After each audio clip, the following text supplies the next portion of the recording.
September of 1919. Now, blacks have come back from serving in World War I. And by the way, the first heroes of World War I were black soldiers. And if you go into the run-up to World War I, blacks actually said, we want to fight. We want to become part of the military. One of the highest honors that any man can have is to be able to say that once upon a time I was a soldier and I fought for our liberties, our justice. I legitimately fought for our country.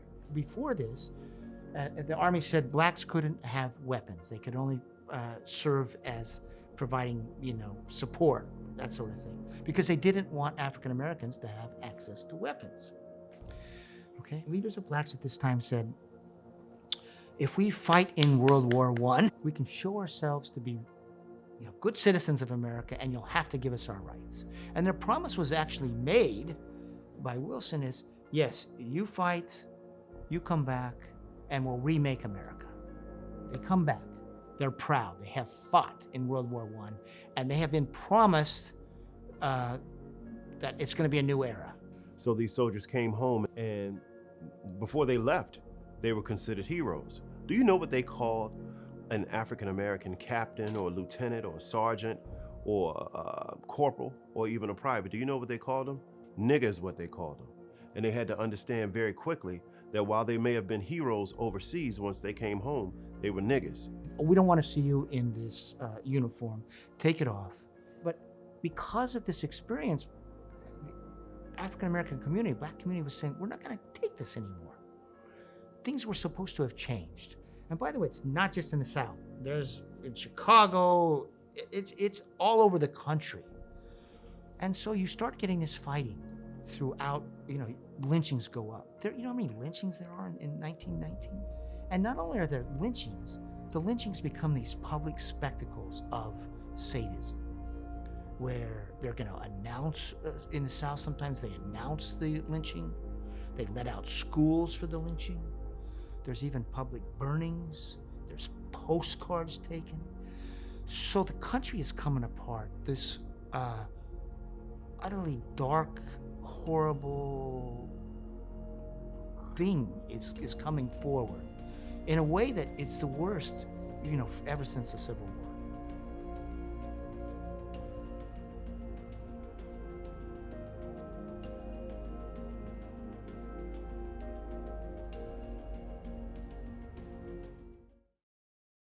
Throughout 1919, there were 10 major episodes of what I think is best called anti-black collective violence. Here's the thing. If we really all want to understand this history and where it should be in our place, it's not an aberration that happened along the Mississippi River in the Deep South. This was very much a microcosm of a national tragedy, a national shame, a national attitude that was happening, a national battle that was happening. We typically call these episodes race riots, but it's a misleading term because when we hear the word riot, we think, well, anyone participating is equally to blame, right? And we think that it's mayhem with people acting wildly, not having good impulse control, seeing an opportunity to break the law and doing it. Even in the papers at this time, this sort of amazement, oh, the blacks are fighting back now. Because they had been cowed because of the lynchings were a way to have extrajudicial terrorism, okay? You didn't even have, whites could kill blacks with impunity, is really what was going on, and that was a way to, especially in the South, but to keep this power structure in place. And this was a rebellion, a national rebellion against them. Let's take Chicago for an example. After an incident involving the stoning of a young black man who's on a raft in Lake Michigan by a white man, you have conflict between blacks and whites break out. That conflict was driven largely by white ethnic gangs who saw an opportunity to drive African Americans out of all-white, mostly Irish American neighborhoods.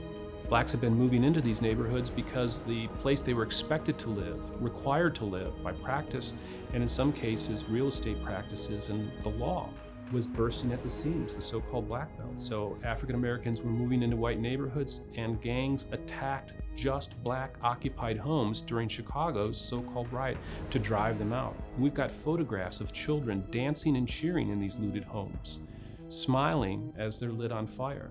The homes right next to those looted places are just fine. That's not a riot, that's ethnic cleansing. That's a calculated move to use mass violence to intimidate, hurt, punish, and set an example. From going back from 1865, there was this period of Reconstruction where you actually had people elected to office in the South and all this.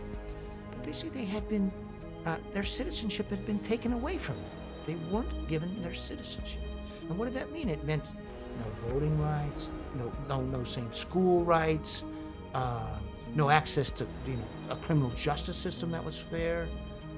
What else were they supposed to do? You can't just accept lynchings forever, can you?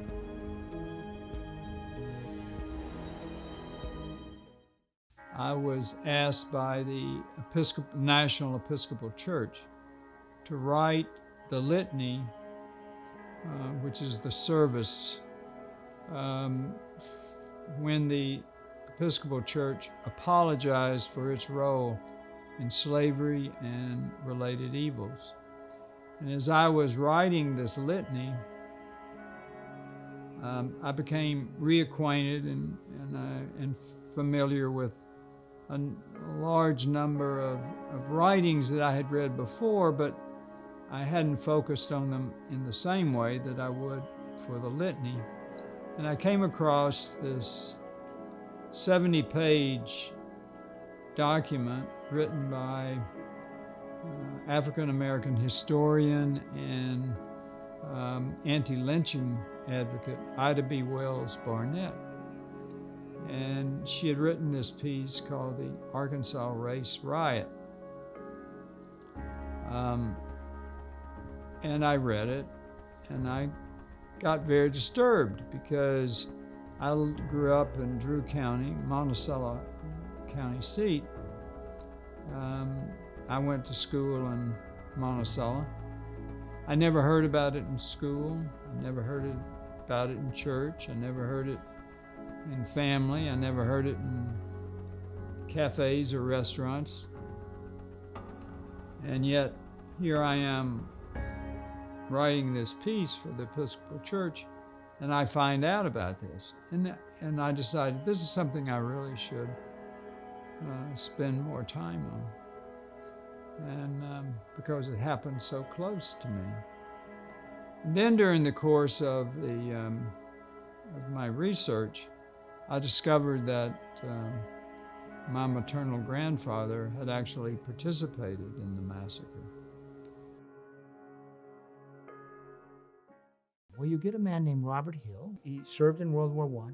He comes back, and he decides to start organizing a union of sharecroppers. So what is sharecropping? So sharecropping was a system that developed after the Civil War as a kind of compromise between the newly freed men and women, the former slaves, and their landowners. Someone that's on the land, you go out and you plant and you raise the crop on that land. Sharecropping was set up so that the freedmen would have an ownership actually in the crop. They wouldn't just be paid laborers. The idea was the crop would be shared. So the whites get their land back by and large, but they're going to be the landowners. But sharecropping, it has a bad sort of historical term to it. It wasn't meant that way. It was meant that they would share the crop, so they would share the profits in that, okay? They wouldn't be just wage earners or whatever it might be. It really wasn't a partnership, it was a form of exploitation. So a lot of sharecroppers were signing contracts they couldn't read, or if they were literate, that they didn't well understand. And the contracts were written in a way to give just about every advantage to the landowner.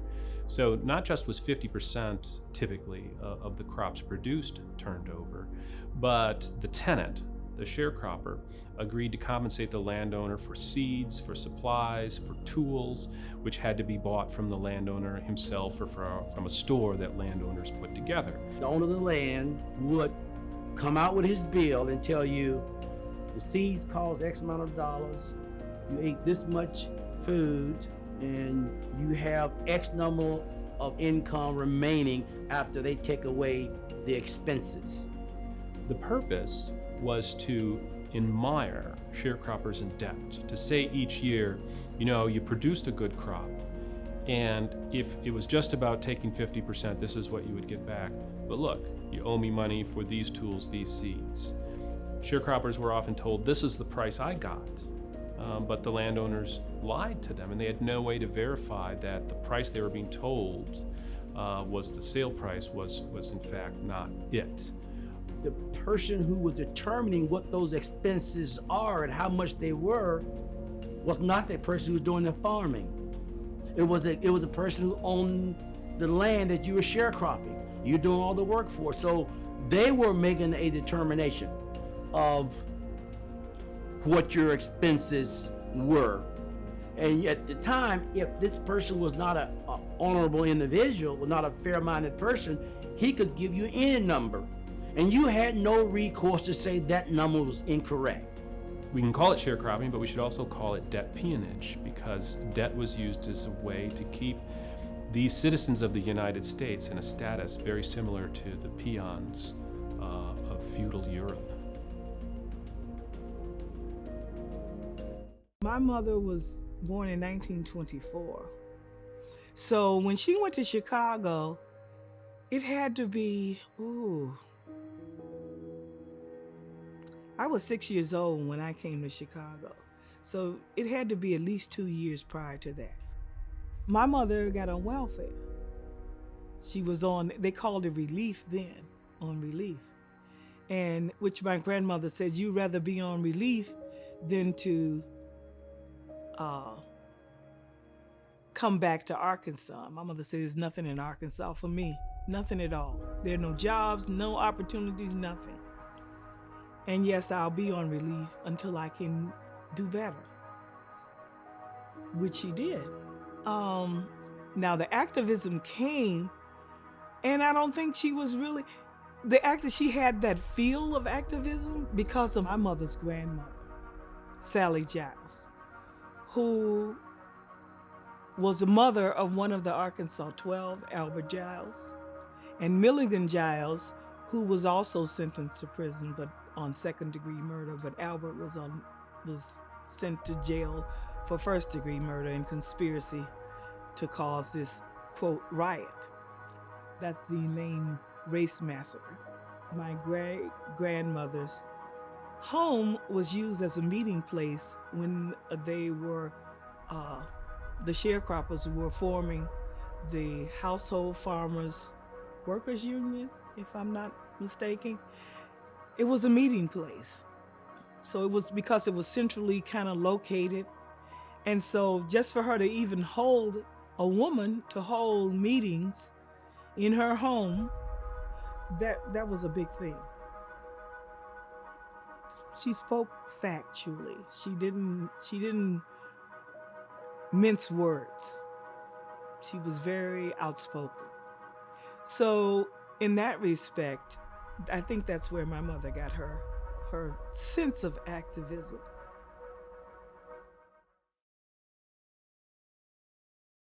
We're 56 years from the Civil War. Gideon Pillow had land in Phillips County and Lee County. Nathan Bedford Forrest started the community of Forest City, St. Francis County. The Confederacy was still there, even though the war ended. There was more slaves in Phillips County than anywhere in Arkansas. The Civil War had one of the bloodiest battles in the state right here in Helena. And you got the first generation of Civil War descendants that you're working for. And obviously, people in Phillips County were sensitized to what was happening elsewhere, and sensitized to Russian Revolution, sensitized to these people coming back, because there were a lot of people who had also been veterans. Whether or not Hill was a veteran, it's pretty clear that he'd absorbed all of the rhetoric of the World War I era. And if you look at his statements, he's really trying to take this idea that President Wilson had put forward, that we need to make the world safe for democracy, and democracy is about equality, guarantee of rights, and equality of opportunity, and saying we need to have this here in the Delta for sharecroppers if this is to be a real thing, democracy at home. So he forms the Progressive Farmers and Household Union of America. It was economic. I mean, there was white planters were concerned about the blacks' desire to get a larger piece of the pie, and that cotton prices had just, because of the war, had gone through the roof. African Americans wanted to take advantage of that, and they had been given some of a shaft in terms of the pricing. And they hire a white attorney, a guy named Ulysses S. Branton, who is based in Little Rock, and he agrees to represent them. And his plan is, you'll get, when the crops come in, we'll ask the planters for a fair settlement, and if they don't provide it, we'll sue them in court. This just had not been done. And as news of the formation of the union spreads across the Delta and the hiring of an attorney, that's when many local leaders, planters, people in political power, the sheriff, and an important businessman named Mort Allen, they begin to organize an effort to disrupt the union. The reason that people are upset, they were upset then just like they're upset now, it's not hatred, it's fear. If you see a wild animal in your backyard, you don't hate that wild animal, but you would probably kill that wild animal because you're afraid of it. We were the farmers. They forced us to become the farmers. We had to till the land. We had to understand the soil. We had to understand the moons, the seasons, and how to make crops work in different environments, and they knew that. So if we had an opportunity to really maximize our potential within those parameters, it would have changed our economic destiny. You know, stories were told, of course, at the time that were, a white telling of this story. And there hadn't been enough of an effort to.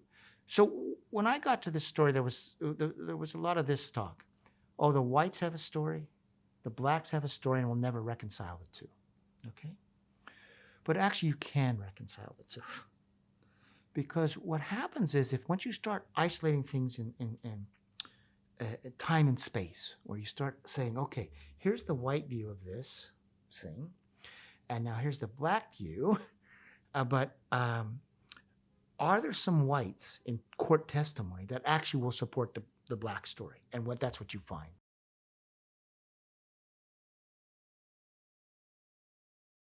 On the night of September 30th, one of the lodges of the union that Hill had formed had called its members together to plan for the arrival of the attorney's son. So U.S. Bratton was sending his son Osir to collect affidavits from the sharecroppers and get the evidence needed to make a case in court that they were being cheated. So this car comes down and parks, turns off its lights, right? With the two white guys, and they have with them a black person. There's no light at this time. It's dark. I mean, they're in a one-room wooden building, and other than candlelight or flashlights, they don't have any other light. So it's hard to know what's going on or who's there. And they have guards out front, okay? Because they're worried about being attacked. Shots were fired, we don't know by whom. One of the white men, who was a special deputy for the Missouri Pacific Railroad, had ordered the black guards he saw to get away from there. In the shooting, the special deputy for the Missouri Pacific Railroad is killed, and the other man is wounded. The description is a lot of fire, okay, coming in, and people running out the back. And they had been warned, you're not going to meet. Do not meet. You're not going to have, there was a threatened lynching if they met. But they went ahead and met. So now they were doing something, and as much as anything, it's not just that they're going to sue the plantation owners. The whole order is being threatened. They're not doing what they're told. They're not cowering before the threats. white plantation owners, said if we paid black people what they actually earned, they'd own half of the Delta. We can't, so this idea that we have to cheat them to stay in control was the primary goal. I mean, that's how white supremacy works. When Emmett Till was killed, I was 7 years old. I had just turned 7 in July, and he was killed in August. I think it was a month later that he was killed. So I was 7 in a month. And I was always the type of child that kind of be on the fringes of adult conversation. So there were things that I knew but didn't understand. I knew that someone in my family was sentenced to the electric chair, but I didn't know who. I knew that when Emmett Till was killed, that I recall actually looking at my skin color and said, you can be killed because of your skin color. My mother went to view his body. And when she got home, she just, with the 4 children, there's 5 of us, but one was a baby, she just collapsed in our arms, just weeping and sobbing about, what she saw. Not describing what she saw, but how it just wrenched, at her heart, what she saw. Now, my mother became an activist. I think she actively became an activist. I watched things about what was going on. She always had the news on. So after Emmett Till, the next thing I really noticed was the integration of, or tried the integration of school in Little Rock with the Little Rock 9. Seeing those children be spit on and everything by white, and I was like, well, we don't go to school with white kids here, and this is the North. I know none of my schools were integrated. I remember in 7th grade, a white girl was in my classroom. It was the first white girl, and she and I became friends. I take it that she was, because she had a somewhat of a Southern accent, was from Appalachia. There was a lot of Appalachian whites living in poor areas in Chicago. And we were friends, and all of a sudden, I think one day she took me home with her. I didn't go inside the house. But the following day, I remember her saying to me, I can't be friends with you anymore because you're a nigger. My mother and I, when I was 13, driving back and forth from Monticello to Little Rock, we used to talk about race issues quite a bit because of the Little Rock Central, and Little Rock Central was only 3 blocks from where my grandparents lived. So, when we would go, it was, there was a lot of stuff to talk about, but it all centered around race. And my mother, during those trips, would talk about on occasion that Lonnie had participated in what she called a well-known race riot. And she described what he had talked about in terms of the topography of the land, and that there were a lot of African Americans who were killed in Southeast Arkansas at this event, and that so many of the deaths occurred close to the cotton fields or within cotton fields, and that the railroad tracks ran right alongside the cotton fields and all of that stuff. And then as I did my further research, and when I visited the killing fields in Elaine, I really realized the place that Mother had been describing, where my grandfather participated, which was only north of McGee, from DeShay County into Phillips County, that what she was describing is what happened in the Elaine race massacre.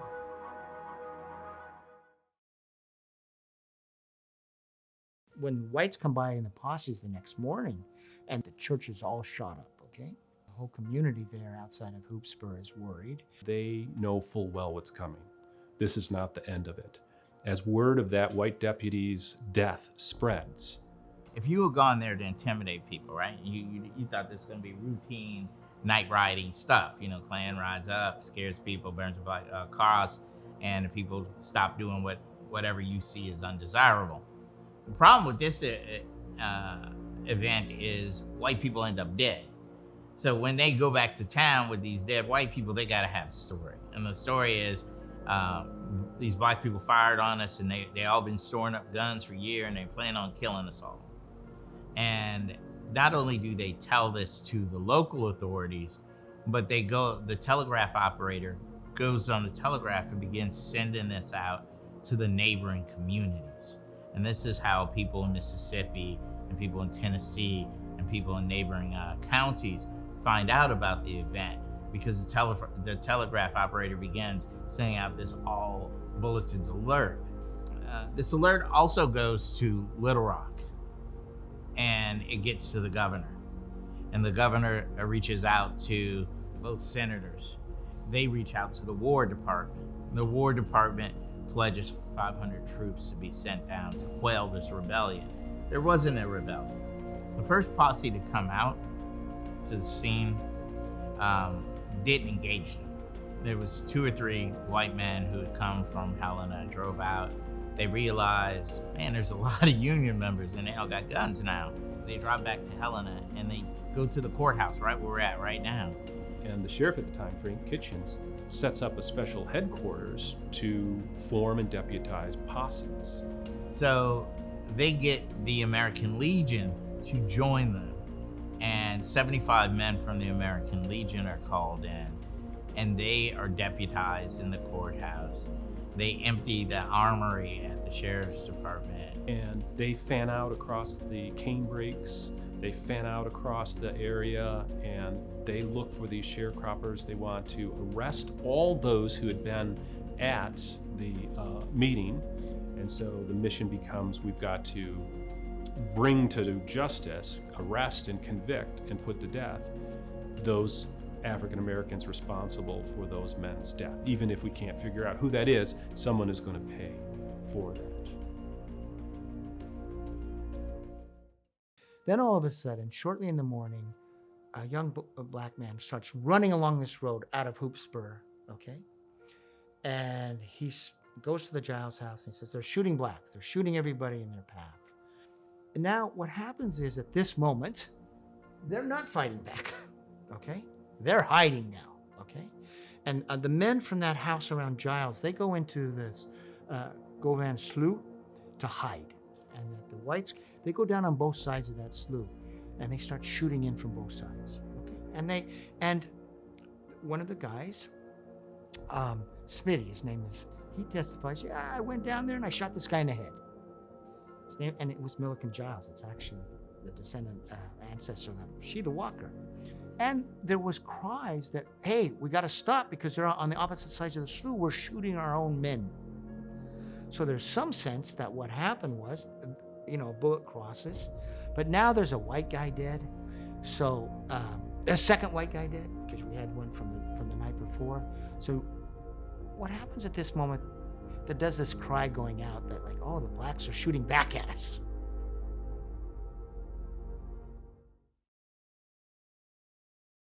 There's 3 waves of killing, okay? First, you have the posses that are organized out of Helena, okay? These guys are plantation owners. Do they really want to shoot up all the sharecroppers? Well, what happens is the word has gone out that there's this uprising of blacks in Phillips County, which everybody's been afraid of, and now posses start coming in.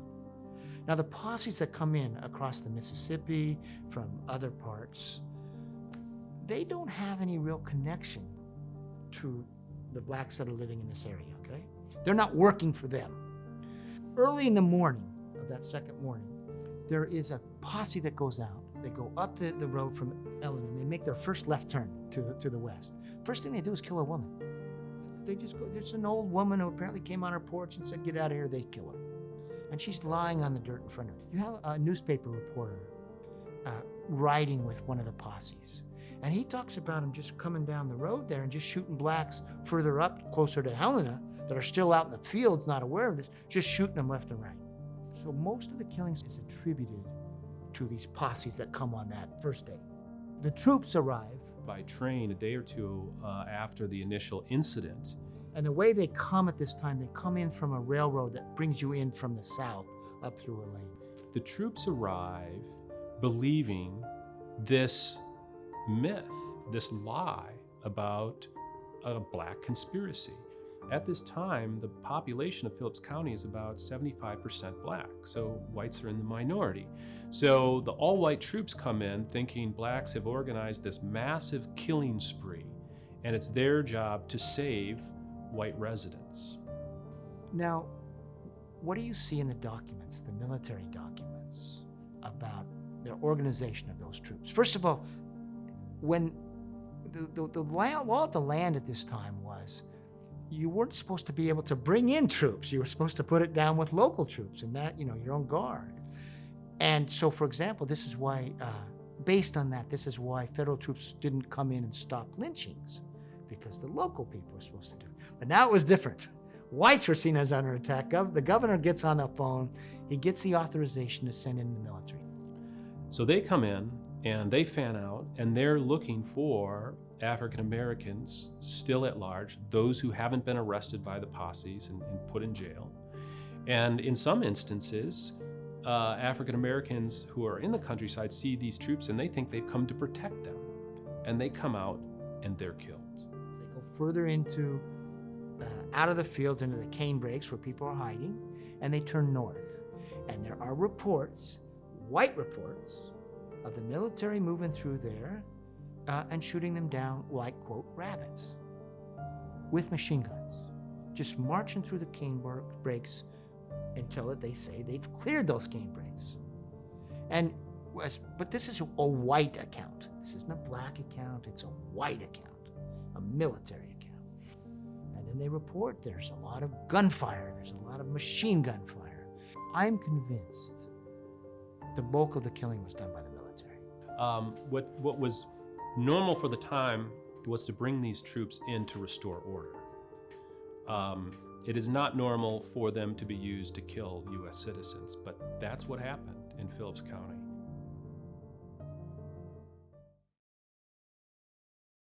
Walter White, who led the NAACP for a quarter of a century, and he goes down to Helena, or to Phillips County, and he panics. He thinks that, he could be lynched, and he panicked. And so he got on a train to make it to Mississippi, and it was just, across the river. And he says that was the longest trip that he had ever taken in his life, was getting away from Phillips County, Arkansas, into Mississippi. It gives you a sense of how, there are others, it was called American Congo at one point because of the way in which blacks were treated in Southeast Arkansas.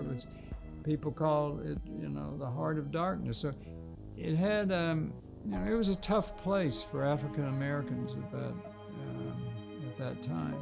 They then round up all the blacks, okay? Everybody, like, 700 or 800, something like that. And they bring them to Elaine, and they set up a process for deciding whether they were gonna take them to jail or allow them to go back to work to pick cotton. Now remember, the cotton, this is the first days of October. You've got a cotton field you want picked. And the plantation owners would go to the jail and collect the people who were good Negroes, have them come with them, and then they, tell them, bring them back to the farms, put them back to work. And all the people who were union members, they just kept in the prison, in the stockade. When they first bring the blacks to the jail, okay, a lynch mob does form outside the jail. Like to storm the jail, and this was something that happened at this time. They would storm the jail, grab the men in a few places. And the town authorities didn't want that sort of, they needed black laborers and all, and they didn't want this reputation to sully Helena, that a lynch mob broke into a jail. So they promised the lynch mob, don't worry, we'll convict them at trial. they're going to torture witnesses. They're going to whip them. They're going to put them in an electric chair and turn up the volume until they agree to, this is blacks, to testify against the union leaders. They raped their wives. They use really heinous tactics to try to break this union, intimidate other sharecroppers in the community.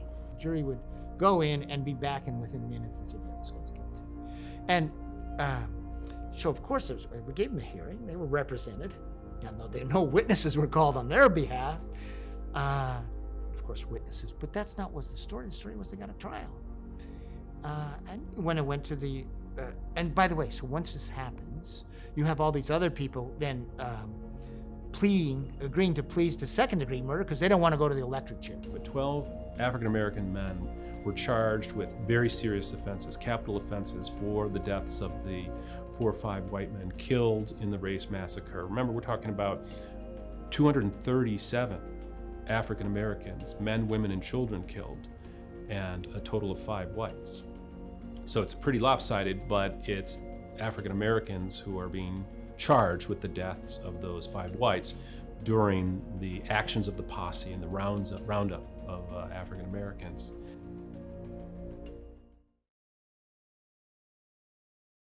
You look at the 60s, and again, I'm gonna move forward to the point where I started going to school, Elaine.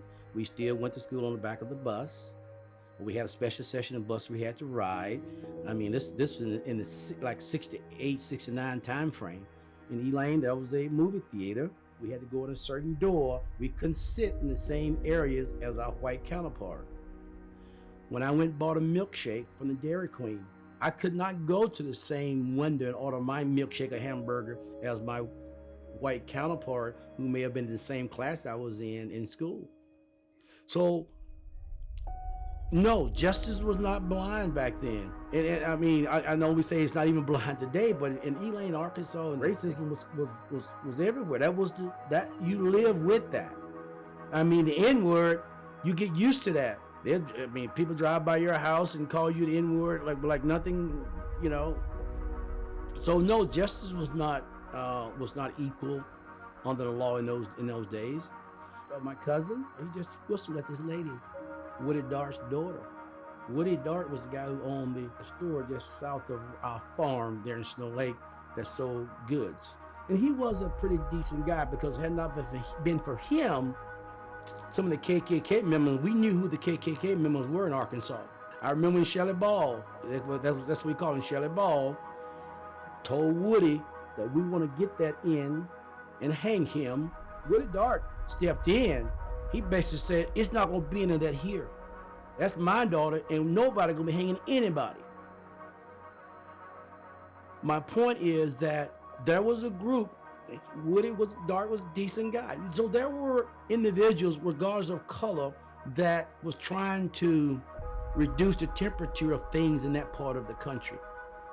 But you guys remember, in the 60s, that was a difficult thing to do because of the environment we lived in.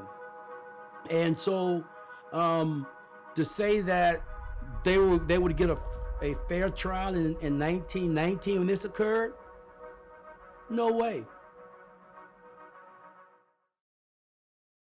They are quickly convicted in trials that have little semblance of fairness. And the NAACP enters into the defense of those 12 men. And they eventually draw upon the services of a black attorney from Arkansas named Scipio Jones, who had independently undertaken an effort to defend those men and prevent the death sentences from being carried out first, and then hopefully getting the convictions overturned. Scipio Africanus Jones was an African-American lawyer, and largely because of the work that he does in this case, he becomes the most well-known African-American lawyer of his time in the United States. His mother definitely was a slave. His father's parentage, his father was a white man who owned his mother. So he went to Shorter College. While he was at Shorter College, he part-timed as a sharecropper. So he'd go and work, people's farms while he was in college to make money. make ends meet. So he might have had a sympathy for the sharecroppers, having had a legacy of growing up, his family growing up slaves on a plantation, and then a legacy of him actually having to do that work to get through college. There were two sets of appeals because of the trial procedure. So all 12 defendants went into court with inadequate representation, no chance to consult their attorneys beforehand. Some were being brought into court in chains. They had been tortured. They had been subjected to electrical shocks, formaldehyde thrust up their noses, and very severe beatings. And as one of the defendants put it, finally I confessed to stop the torture. So that becomes a factor in the cases. In the rush to judgment, the court made a mistake. The jury was not directed in the case of 6 defendants to specify the degree of murder they had been found guilty of.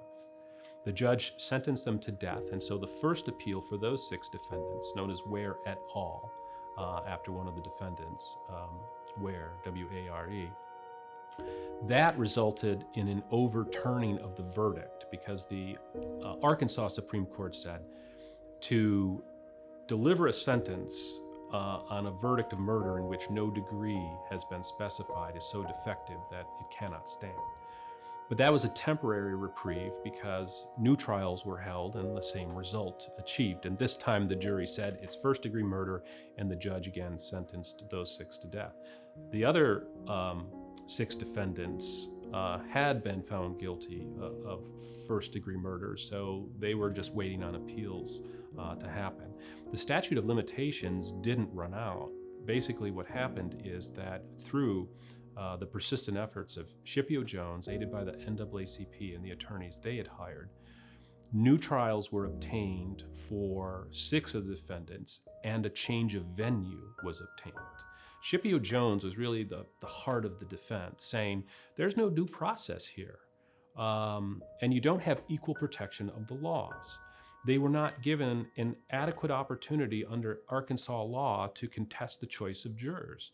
In some cases, these men had been convicted by jurors who had been part of something known as the Committee of 7, who said, we've got to get convictions, put these people to death, and put down any further efforts to see sharecroppers trying to assert equality or make any sort of advancement. So the jury was corrupt from the get-go. So that offers a thread of hope. When that reaches the Supreme Court in 1923, in a 7-2 decision, the Supreme Court rules that state judicial proceedings must ensure due process and equal protection. This itself doesn't free all those defendants, but the state decides to abandon prosecution of 6 of the defendants. They keep asking for a stay because they don't want to try these cases outside of Elaine in a new venue because they might not get the verdict they want. So those 6 defendants were held for over a year without trial, and that's when they were released because that was a flagrant violation of their constitutional rights. The other 6 were eventually released by 1925. They were never pardoned, but the governor at the time, Thomas McRae, on his last day in office, signed undated furloughs for them, in effect making them free. But that's no vindication for them, right? I mean, they had suffered torture, they'd been imprisoned for years, and in the end, the governor, who doesn't want political blowback or doesn't want to sully his reputation by pardoning these men, quietly does it with the undated furlough. What he does that is brilliant is he figures out how to use this due process clause of the 14th Amendment for the first time. And if you know anything about that, that will become really the cornerstone of all of the civil rights disputes that come, just about all of the ones that come after it will be based on this due process and this notion that blacks have to be treated in the courthouse, in the courtroom, and public venues the same way as whites. You can't torture blacks to elicit a confession. And he will save them a number of times they'll be within days of being executed. And he thinks of very creative ways to get them out of the executions. Most noted was to move the case to Chancery Court. And by getting it in Chancery Court, he gets a writ of habeas corpus where they have to present them at the court, and they have to have a stay of execution. And he saves them with the stay of execution. So he does some brilliant strategy, something that a white man would have been praised for at the day, but a black man doing it would have been seen as, a phenomenal stance. So, he's able to build a national reputation by his skillfulness as an attorney. And he's buried right here in the city. And unfortunately, you would assume that they'd have some huge monument to, one of the nation's greatest black lawyers, but no, it's just a regular, back of the cemetery.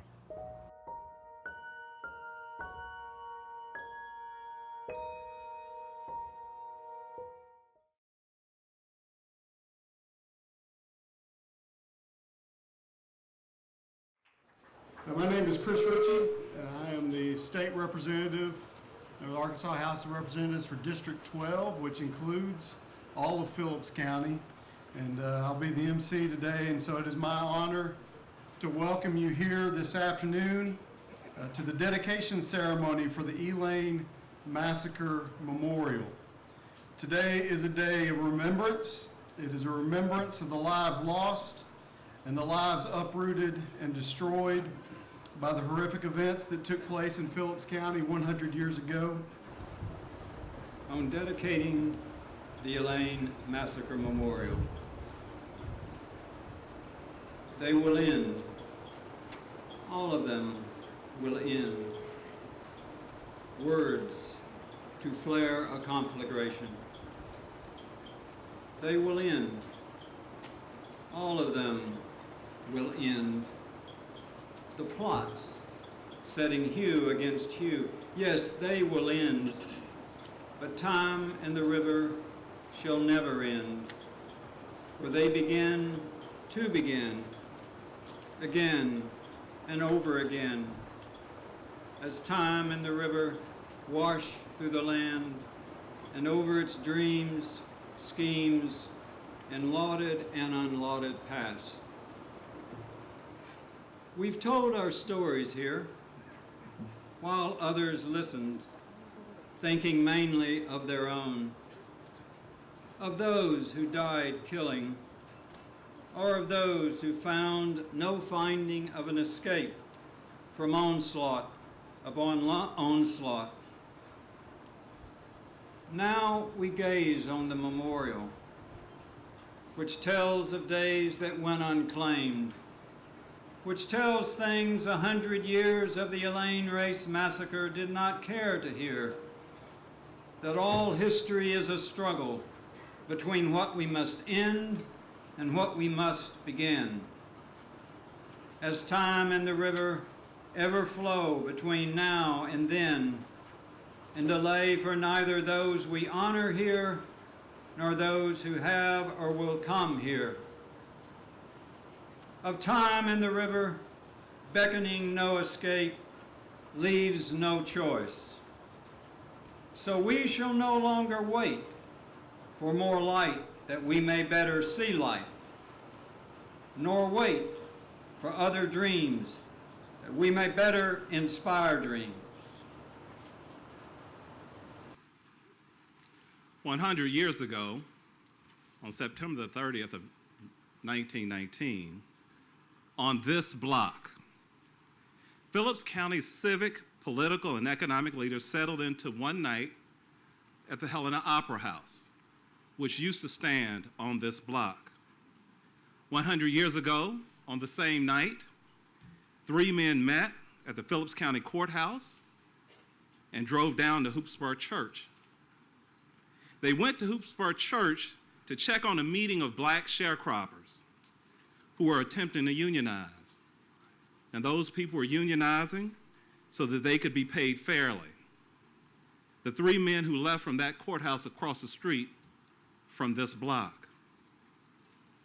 While the black sharecroppers fought for fair pay, the black business class in Helena built movie theaters and cathedrals.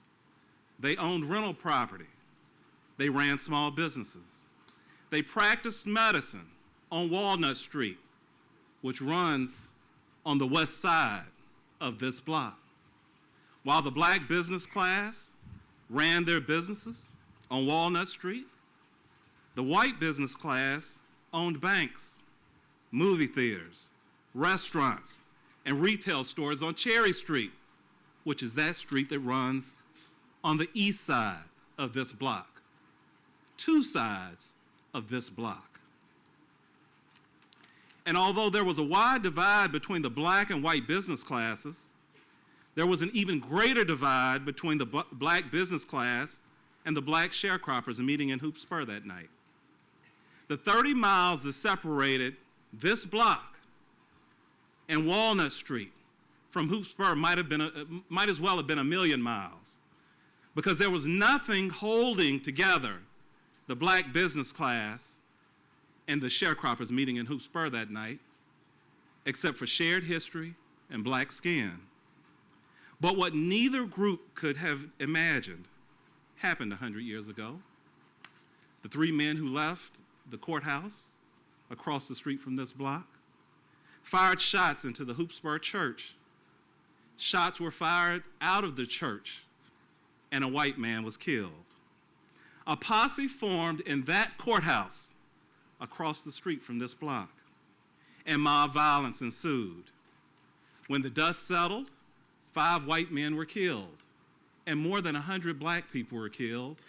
Estimates have gone as much as 800, but most historians have settled on about 200, and the mob raged on. More than 100 black people were arrested and brought to the Phillips County Jail across the street from this block. Those men were brutally beaten and tortured in that jail across the street from this block.